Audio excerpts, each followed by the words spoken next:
विघ्नहर्ता कोंबडी खत सप्लायर सलगरे। आमच्याकडे पॅकिंग मध्ये अंड्याच्या कोंबडीचा कोंबडी खत मिळेल। उच्च दर्जाचे नैसर्गिक कोंबडी खत पुरवणारे एक विश्वासार्ह नाव। मुख्य वैशिष्ट्य म्हणजे हे खत 100% सेंद्रिय व उच्च दर्जाचे आहे। जमिनीतील सूक्ष्म पोषक तत्वांचे प्रमाण वाढवून पिकांच्या मुळांची वाढ जलद होते व उत्पादन क्षमता वाढते। कोंबडी खताचे फायदे असे की जमिनीचा सेंद्रिय कर्ब मोठ्या प्रमाणात वाढतो, जमिनीचा पोत सुधारतो। ऊस, केळी, भाजीपाल्यासह सर्व पिकांसाठी उत्तम सेंद्रिय खत म्हणजे विघ्नहर्ता कोंबडी खत। आपल्या ऑर्डर नुसार फक्त 8 दिवसात खत थेट शेतावर उपलब्ध। ऑर्डर साठी संपर्क 72 49 35 87 96। रमेश बंडगर, सलगरे, तालुका मिरज। प्रत्येक बातमीतील घटनेच्या वास्तविकतेची तुलना थेट पाहत रहा चांगली अपडेट। मिरज तालुक्यातील सलगरे गावामध्ये 13 मे रोजी झालेल्या वादळी वाऱ्याने मोठा हाहाकार माजवला होता। या नैसर्गिक आपत्तीमध्ये अनेक घरांचे मोठ्या प्रमाणात नुकसान झाले असून अनेक कुटुंबावर संकट कोसळले आहे। यामध्ये अतिशय हलाखीच्या परिस्थितीत संसाराचा गाडा चालवत असलेल्या गुरुराज कांबळे या तरुणाच्या घराचेही मोठे नुकसान झाले। आधीच आर्थिक अडचणींना सामोरे जात असलेल्या या कुटुंबासमोर वादळानंतर आणखी गंभीर परिस्थिती निर्माण झाली होती। अशा कठीण प्रसंगी केवळ दिलासादायक शब्द न देता प्रत्यक्ष मदतीचा हात पुढे करत तानाजीराव पाटील यांनी व त्यांच्या सहकाऱ्यांनी पुन्हा एकदा सर्वसामान्यांच्या मनामध्ये आपले वेगळे स्थान निर्माण केले। गुरुराज कांबळे यांच्या घराच्या नुकसानीची माहिती समोर येताच तानाजीराव पाटील यांनी तातडीने मदतीसाठी पुढाकार घेतला।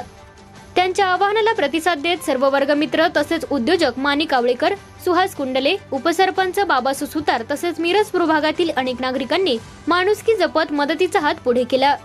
सर्वांच्या सहकार्याने गुरुराज कांबळे यांच्यासाठी तब्बल 1,03,700 रुपयांची आर्थिक मदत जमा करण्यात आली। संकटाच्या काळात एखाद्या कुटुंबाच्या पाठीशी खंबीरपणे उभे राहणे हीच खरी समाजसेवा असल्याचे उदाहरण यावेळी पाहायला मिळाले। तानाजीराव पाटील यांच्यासह सहकाऱ्यांनी कोणत्याही प्रकारची प्रसिद्धी किंवा राजकारण न करता थेट मदतीसाठी पुढाकार घेतल्याने ग्रामस्थांमधून त्यांचे विशेष कौतुक करण्यात येत आहे। वादळामुळे उद्ध्वस्त झालेल्या घराकडे पाहून अनेकांच्या डोळ्यात अश्रू आले होते। मात्र अशा वेळी समाजातील संवेदनशील माणसे एकत्र आल्यामुळे गुरुराज कांबळे यांच्या कुटुंबाला मोठा मानसिक आधार मिळाला।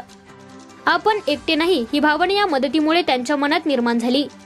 यावेळी उपस्थित नागरिकांनी तानाजीराव पाटील यांच्या कार्याचे कौतुक करत नेतृत्व म्हणजे फक्त भाषण नव्हे, संकटात धावून जाऊन सामान्य माणसाला आधार देणं हेच खरं नेतृत्व अशा भावना व्यक्त केल्या।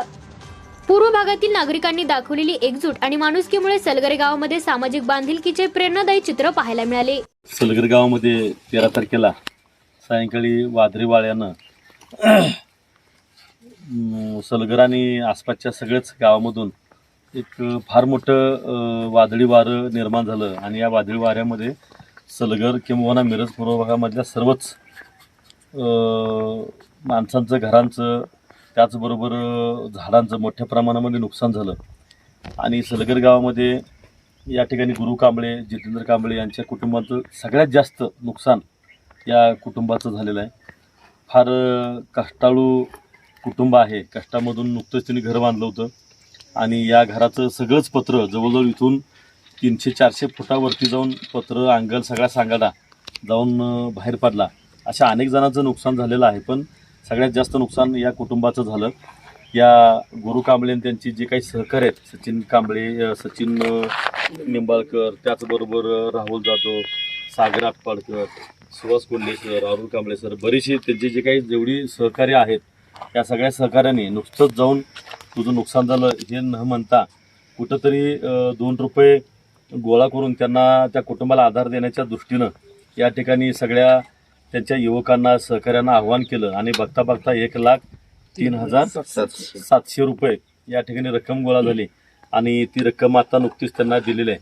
आणि हा फार मोठा आधार या रकमेमधून त्यांना मिळाला आहे असं म्हटलं तर वावगं ठरणार नाही। मी तर असं म्हणेन की गुरु कांबळे त्यांच्या सहकार्याने ही जी काही मदत केलेली आहे याचा आदर्श इतर गावामधल्या सर्वांनी जर घेतला तर नक्कीच त्या कुटुंबाला फार मोठा आधार मिळाल्याशिवाय राहणार नाही। शासन पातळीवरती जरी नुकसान भरपाईचे पंचनामे केले असले आणि नुकसानीसाठी जरी आम्ही प्रयत्न करत असलो तर शासन दरबारी एवढी मोठी मदत मिळेलच असंही काही सांगता येणार नाही। जरी मिळाली तर ती वेळेत पण मिळणार नाही आणि आता खऱ्या अर्थानं त्यांना पैशाची फार मोठी गरज आहे आणि ही गरज पाहता या सहकार्याने जी काही सगळ्यांच्याकडून आव्हान करून मदत जी गोळा केली 1,03,700 रुपयाची, ही फार मोठी मदत आहे आणि या सहकार्यांचा सर्वांनीच आदर्श घेण्यासारखं काम या सगळ्या सहकार्याने केलेलं आहे। भविष्यकाळामध्ये सुद्धा असंच आपण एक गाव म्हणजे कुटुंब समजून काम केलं तर नक्कीच शासनाच्या मदतीची सुद्धा फार मोठी काही गरज लागणार नाही आणि सगळी मिळून गावातले सगळीच मिळून येणाऱ्या संकटाला तोंड द्यायचं म्हटलं तर काय फार मोठी अडचण राहणार नाही. आणि मी या सलगरगावचा नागरिक या नात्यानं गुरु कांबळे त्यांच्या सर्व सहकार्याने जे काय मोठं काम या ठिकाणी मदतीचं केलेलं आहे त्या सर्वांनाच या ठिकाणी शुभेच्छा देतो. आणि असंच सर्वजण मिळून गाव म्हणजे आपलं कुटुंब आहे असं समजून सगळ्यांनी मिळून राहाव्या आणि भविष्यकाळामध्ये सुद्धा कुठं एकमेकाच्या नड्या अडचणीला असा प्रसंग उभा राहिला तर त्याच्या पाठीमागं ठामपणानं उभं राहाव्या एवढीच या ठिकाणी या प्रसंगी या ठिकाणी सर्वांना विनंती करतो.